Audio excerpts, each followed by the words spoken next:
I'm getting close to the point where I can move on to that part of the chassis. And luckily, in this part of the chassis, things become a bit easier because it's more open plan. It's not so squeezed together, although this spot right here is a little bit annoying, but not as much as that part here. Okay. So yeah, well, I'm making progress, and aside from annoying odd little parts like this tiny little ceramic capacitor you see down there, yeah, it's all fairly standard stuff, so replacing capacitors and resistors. Now, I did measure the diodes that you see in this circuitry. So there are two signal diodes here, and my guess is these are germanium diodes, but you also see another one here. Okay, this diode here. Now I measured it in circuit, so I can't be 100% positive until I remove it from the circuitry. But when I measure it in either direction, it measures like a short. It offers no resistance whatsoever in one direction or in the other. So I'm afraid that this diode is broken. So I'll have to replace this, and strike me dead if I know what type of diode to use for this. I guess somebody would say, well, you know, like Shango, he would probably say, oh, throw in a Schottky diode. Okay, maybe, yes. I would be tempted to throw in a 1N34, of which I have plenty. But it's possible that I might be able to use any other type of diode, really, because these old diodes were reputed to be very inefficient anyway. So you know, any modern diode would probably perform better than an old style germanium diode. Still, I don't know, I need to sleep on it, but replace it I must. I'm almost 100% certain I need to. I'm open to suggestions. Still, I'll think about it. Okay, so anyway, what I'm going to do now is, well, as I said, I'm going to replace all the parts you see here in this area here. Yeah, and then I'm going to move on to that part. And once I'm done replacing all the parts you can see right here, plus a few odd capacitors here and there, there's one last thing I really need to do, and that's to open up the tuner box, which you see here, and have a look at the tuner parts. Possibly just clean it, but there might be a few parts inside that need replacing. You know, paper caps, maybe, although not likely in a high frequency apparatus like a tuner. I did manage to replace a lot of parts, if not all of them, and I'm reasonably satisfied with the result. If nothing else, replacing the parts opened up the chassis quite a bit. It's more airy, you could say. So in effect, having a more open plan circuitry does allow for more air to circulate, which, let's face it, in a tube operated TV is of great importance since tubes generate quite a bit of heat. So air circulation is really not a luxury in this kind of TV. Anyway, you'll notice that in this part of the chassis I replaced only a minimal number of parts. Actually, I only really replaced 2 capacitors, which you see here. Okay, so and okay, one down there and one over there. Okay, so I only ended up replacing those capacitors, and in fact none of the resistors. And why not? Well, because I took the pains of measuring a few, you know, releasing them from their pins and then measuring them, and they turned out to be quite good, actually. So well, I left them where they were. It seemed logical to me that if they were still well within tolerance, I prefer to use the original part than a brand new one. Okay, and also I left this signal diode in the chassis. Now, why, you'll ask me? Well, although when it was connected to both pins, it measured as a short, when I disconnected one of its pins because I had to replace a capacitor, I measured it again, and then it measured completely normal. Yeah. So I reasoned that maybe it is still good after all. So I left it in. Right, now, as I said, I did replace all the parts I think need replacing. I left in almost all the disc capacitors because those tend not to go bad that quickly, and in fact the new disc capacitors you see in the chassis are replacement for either paper caps or bad Mylar capacitors. Okay, so I replaced those by new disc capacitors, and wherever possible I used 1 kilovolt disc capacitors. Right, well, what follows now? Well, down there you see a can, an electrolytic capacitor can. Now I still need to unmount that capacitor can, and in fact there are 3 capacitors in it. There is a 60, an 80 and a 5 microfarad capacitor. Maybe they're still good, or maybe they would still measure within tolerance, but you know how allergic I am towards old electrolytic capacitors. So out they go. I have no compassion about electrolytics. I replace them wherever I find them, certainly in vintage equipment. Right, so that will be my next step, and then while I'm replacing the electrolytics in that can, I think in one go I will also have a look inside the tuner block right here. And thanks to the power of editing, here it is a few seconds later.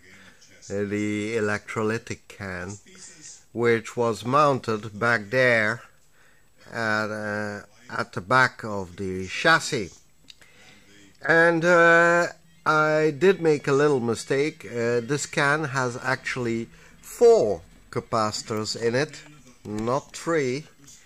A 60, an 80, a 5 and a 20 microfarad capacitor. Wildly ranging in voltages, I should say. The 60 microfarad is 150 volts, the 80 is 300 volts, the 5 microfarad is also 300 volts, and the 20 microfarad is 25 volts. Right, well, I did measure it, and there's no brand on it, only a patent, but I would say it's probably RCA. Anyway, if we take a look at the multimeter and we measure the value of the capacitors, we get 9.9. Oh, the next one we get, if we go clockwise,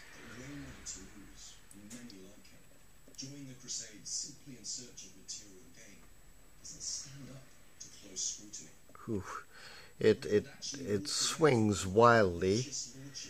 Okay, 53.5, and we're going clockwise here. So the next one, 72, and the last one, almost 80.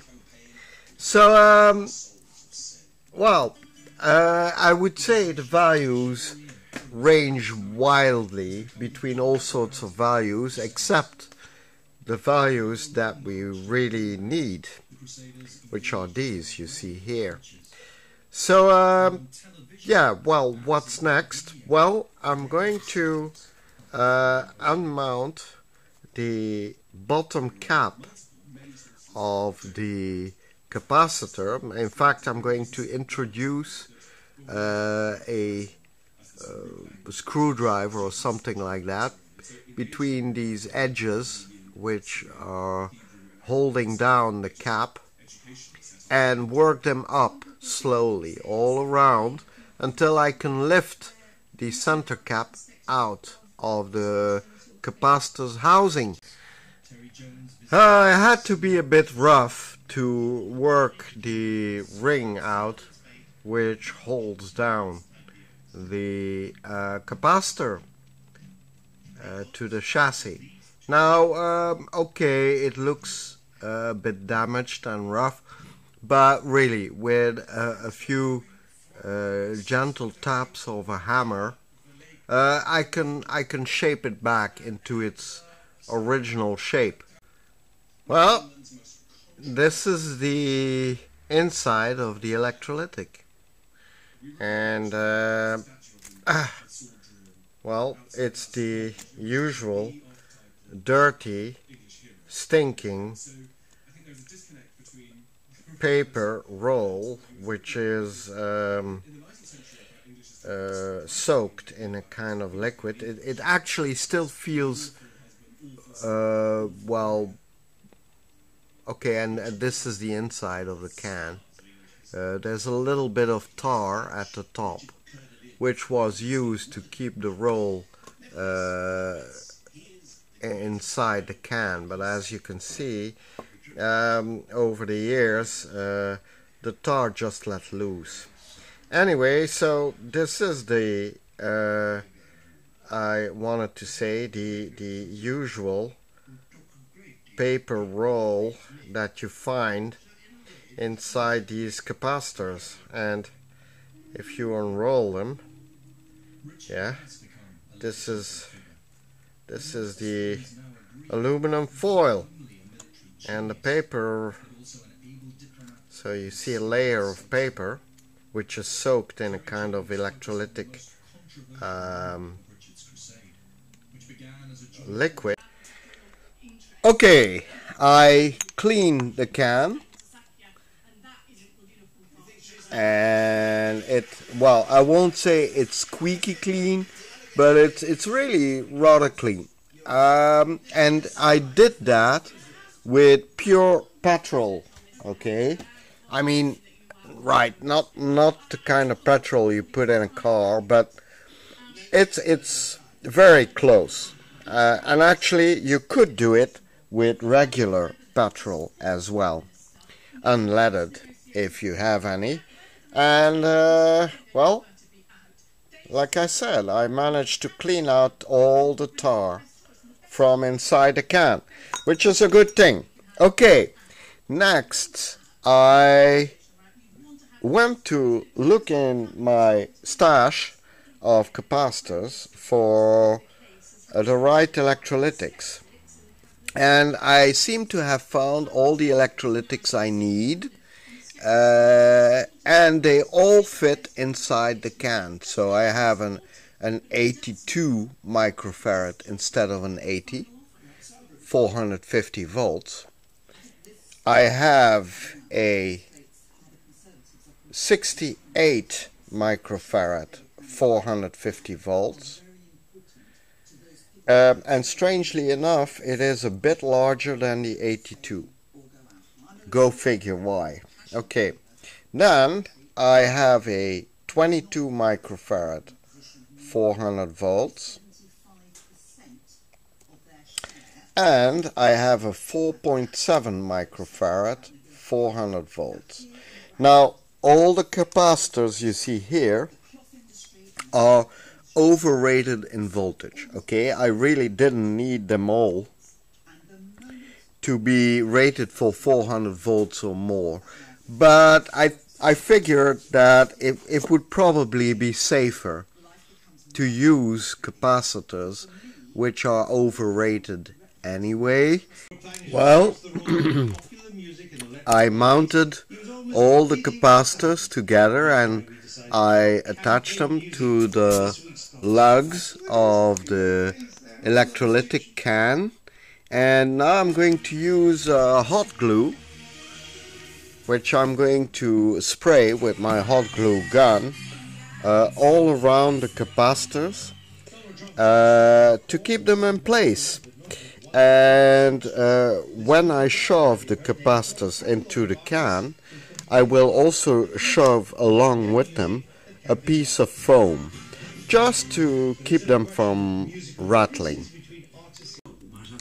Okay, all the capacitors are glued together and to the bottom plate of the capacitor can.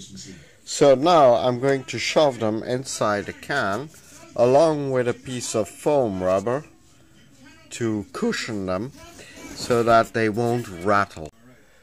Right, I mounted back the electrolytic can wherein all the new capacitors are mounted, and you see I reconnected it as well.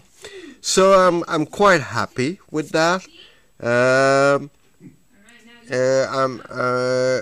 I didn't think it would be that easy, and okay, granted, it took me about an hour to get it all wired up again and all that, because it's really very tight over there, and if you don't want to burn wire and all that sort of thing, you have to go slowly and methodically, which I did, and well, I succeeded. I might wipe these symbols off or not. I'll think about it. They just indicate which capacitor is connected. But with a little bit of rubbing alcohol, I can rub those out if I really wanted to. Okay, well, the next thing that needs to be done, at least once, is to open up the tuner box, this little box here. And as you can see, the chassis to which this tuner is attached to is a KCS100B. And initially the schematic had me a little bit confused as to which type of chassis this was, because there are actually several types of chassis of the 8PT. But I'm working on a KCS100B chassis. Now RVB274, I'm not quite sure what that means. It could be revision or something like that. Revision build 274, maybe? Although I would kind of doubt that they would have made 274 revisions on a chassis that was perhaps built for 2 or 3 years. But who knows, it's possible. Anyway, let me see if I can give you a view on the tuner and especially what's inside. Alright, I pulled off the cover, as you can see. It wasn't too hard to do. I just had to pull on this edge, which is on top of the tuner, right here. Okay, there's a little catch here, and this opening is caught into that catch right here. So you just have to lift it a little bit gently and then pull towards you, and with a little bit of wriggling you can manage to pull it off completely, no problem. Okay, well, this is the tuner, and surprise, surprise, it's not that different from the models they use in large tube TVs. Okay, it's a little bit smaller, all of it, and etc. But it's really nothing that exceptional or that special.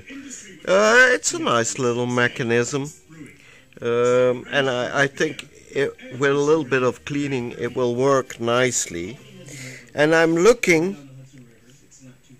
for a paper cap, because according to the schematic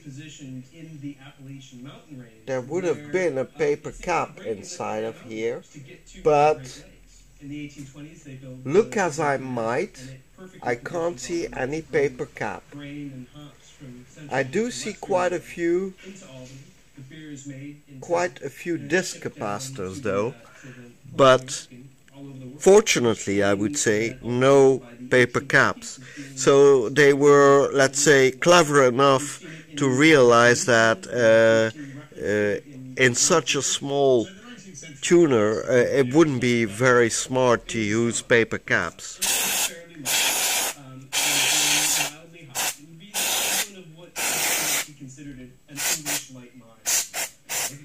I'm giving it a good spray of contact cleaner,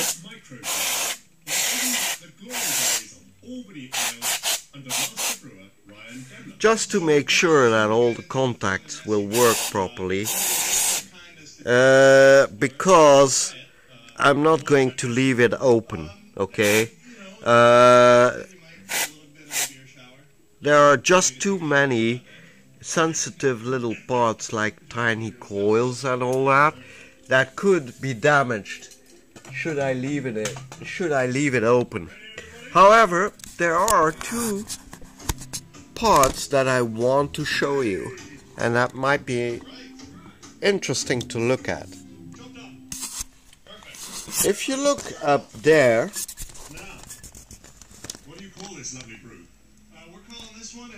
you see these parts here, and I'm wondering what they are. I've never seen such parts before, but they look like coils.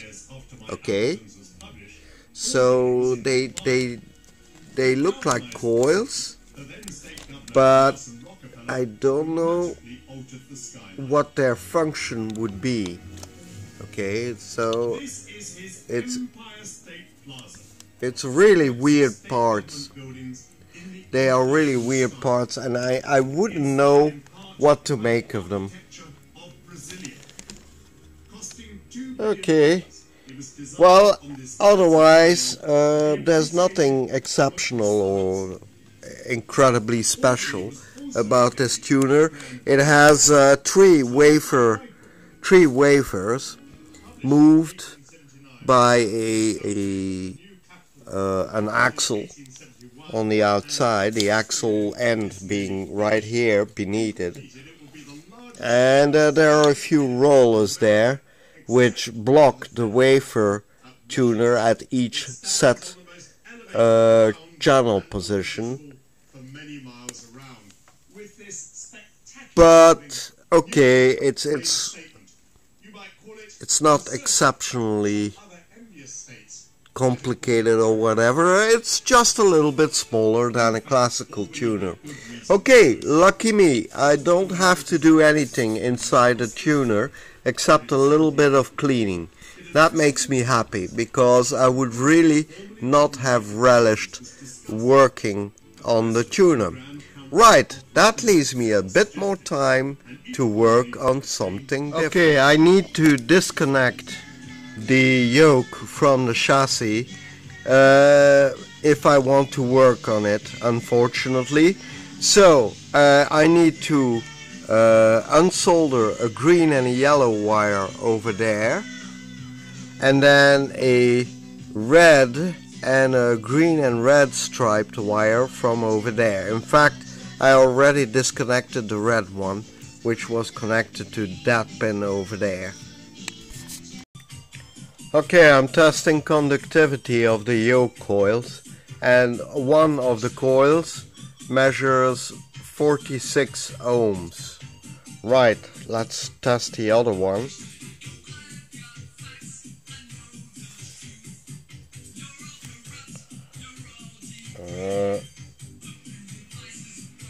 That's one pin.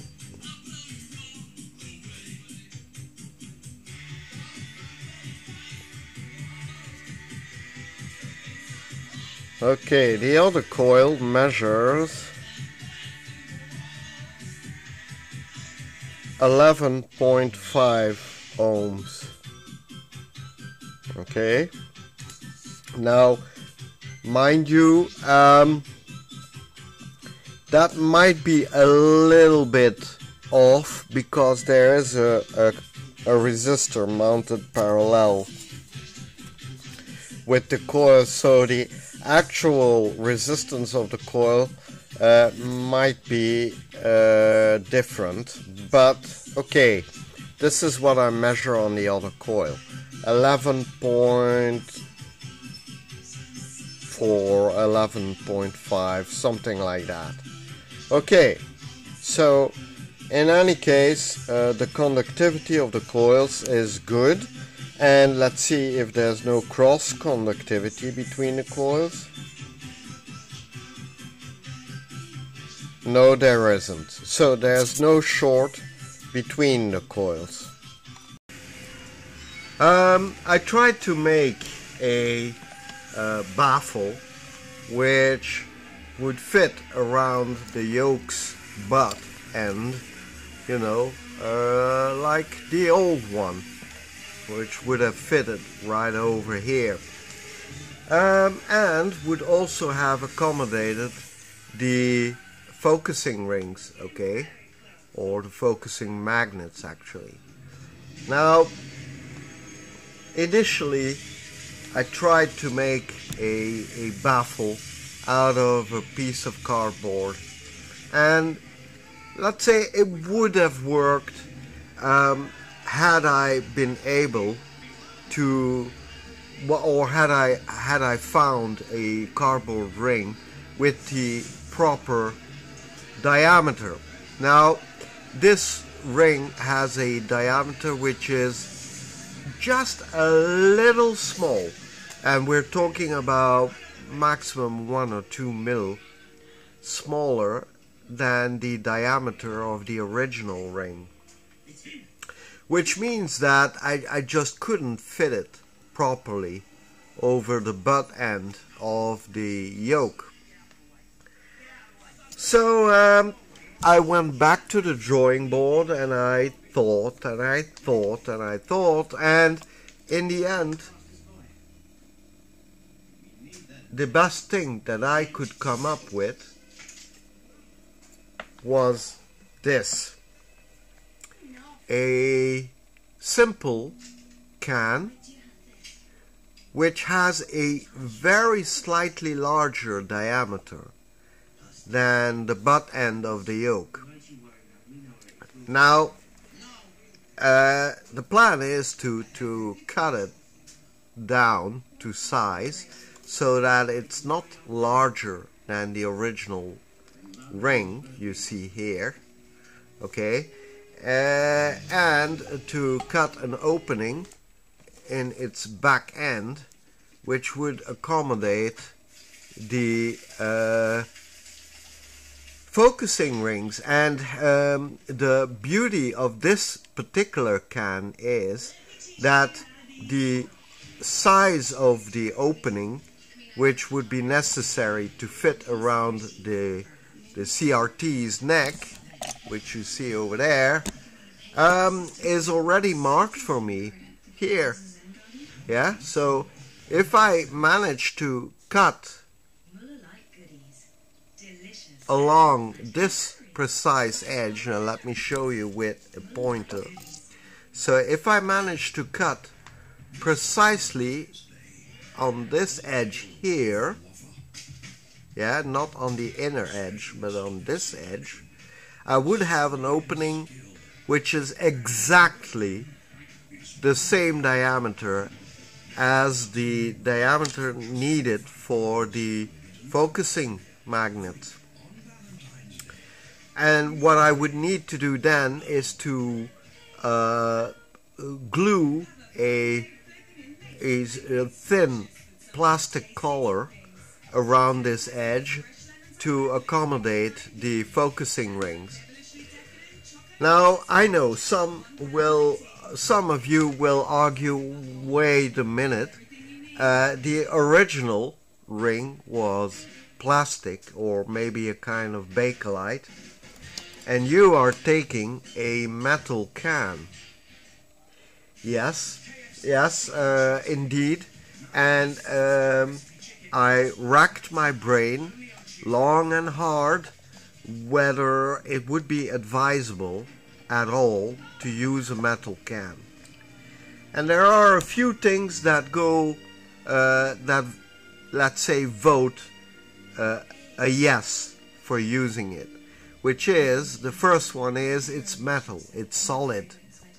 It would protect the rear end of the yoke against all sorts of mechanical problems and onslaughts and you name it. Metal, in other words, is a bit more solid than plastic, even if it is thin metal. Secondly, it would also shield the part of the magnetic field that comes off the rear end of the yoke.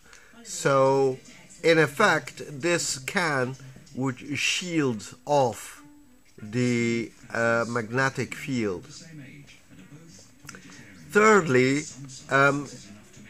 except perhaps for possible rust, which I doubt it will, because this particular can has been treated with a kind of a zinc coating which avoids it from rusting. I can still give it a lacquer layer which would protect it from any kind of rusting. And so it would be, say, it would not be a bad idea to build the back baffle of the yoke out of this can. Now there are a couple of considerations that perhaps vote against using this. First of all, the voltage that goes through the yoke is rather high. If I don't apply enough insulation coating on the inside of this can, there might be sparking or arcing inside of it, and so I will need to insulate the upper structure of the yoke, at least, from the inner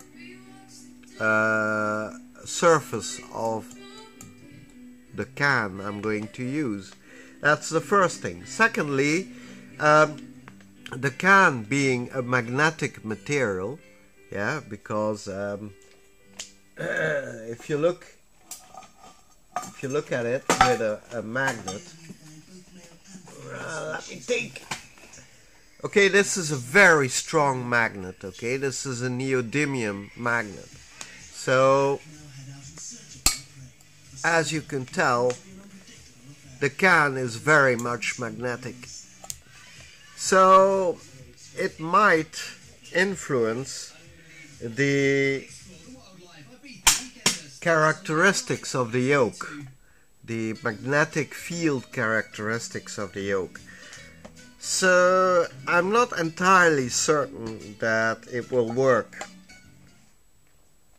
Now, I'm going to do it anyway, and I'm going to try using it because we'll never know unless I try it out. Okay, so I am going to cut a yoke cover out of this can, and I'm going to give it a try, but I'll make sure that there is plenty of insulation on the inside of the can.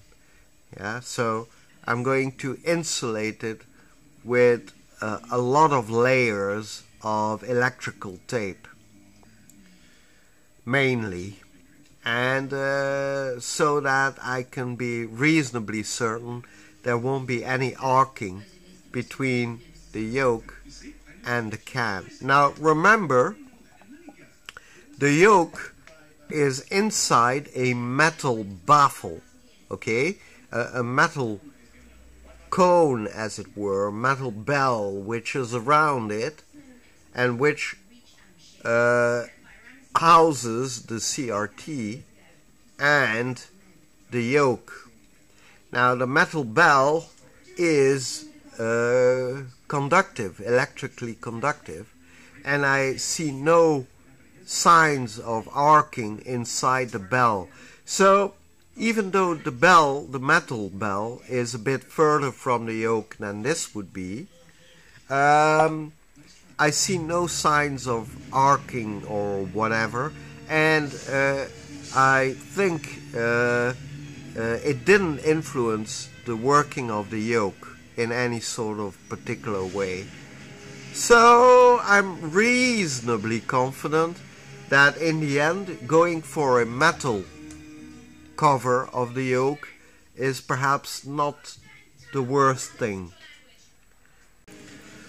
I cut the lower part of the can off with my grinding wheel, and I took my time to do it as accurately as possible. Now I drew a second edge around the can, which leaves little tabs at regular intervals on the can, and these tabs are necessary, and I'll show you why. The original ring, which you see here, had also these little tabs, okay, and these tabs fit exactly in these cutouts you see along the upper edge of the yoke, and you see it has these cutouts at regular distance all around its edge. Okay, so these, I need to leave these tabs on so that I can make the cover grip at these 4 spots inside the yoke's butt end. So that's what I'm going to do right now. Time to take stock of the situation. Okay, here's where I'm at. I built the cap, and in fact I made one more modification, which is that I cut the rim, the very rim of the can, and stuck it to the top I cut with copper tape, and it seems to hold pretty well. It also fits snugly around the butt end of the yoke. Okay, let me show you a bit lower. There you go. So where I'm at now is that I'm doing a sort of a dry fit of the yoke to see whether everything would fit correctly and not scratch the neck of the tube or anything, and it really looks okay. If you take a close look at the neck, you'll see that there's plenty of space between the opening I cut and the neck itself. So I think there I'm safe. Now the next thing I need to do, of course, is to take the focusing magnets, yeah, and make them fit around the neck of the tube like this, and attach them somehow to the top of the cover, which covers the yoke. And so that's my next practical problem. I cut a piece of plastic which is semi-stiff, and if you're wondering where I got the plastic, I got it from a blister package, and the reason why I chose this plastic is because as you all know, blisters are notoriously difficult to open and all that.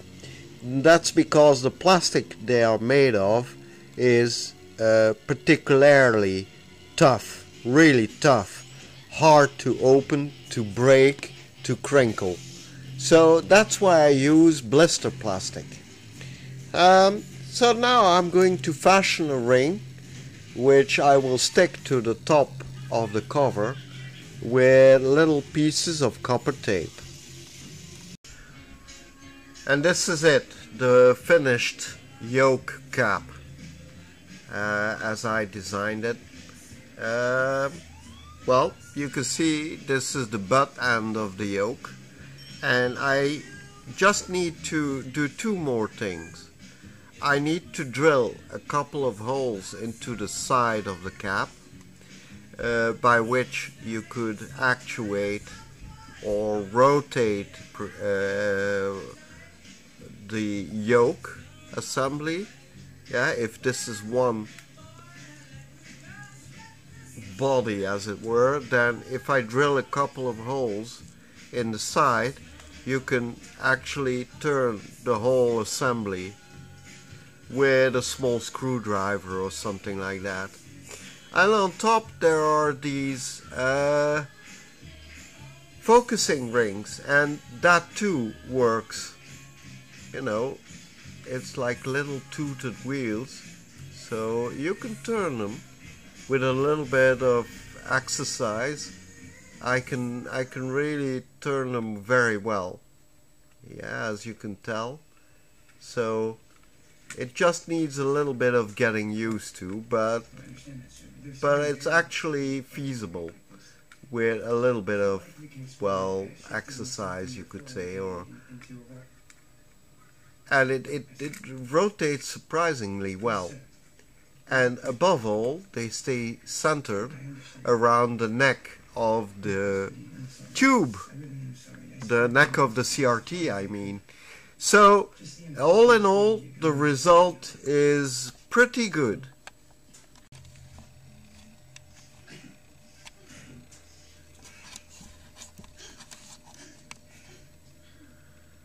I needed to have a look whether the yoke assembly would do what it would need to do. And inside the metal bell is this part here, okay? Kind of like a hoof. And the hoof pushes against the yoke assembly like this, and there's a little screw that pushes against this tab you see here, yeah, and presses the hoof down against the yoke butt. Now anytime you want to rotate the yoke to align the image, you need to release pressure on this hoof by releasing pressure on the screw. And then you can slightly turn the yoke, and then when the picture is well aligned, you put tension back on the screw, which presses on this tab, which in turn presses the hoof against the yoke butt, and pressing it nice and tightly against the bell of the CRT down here, okay?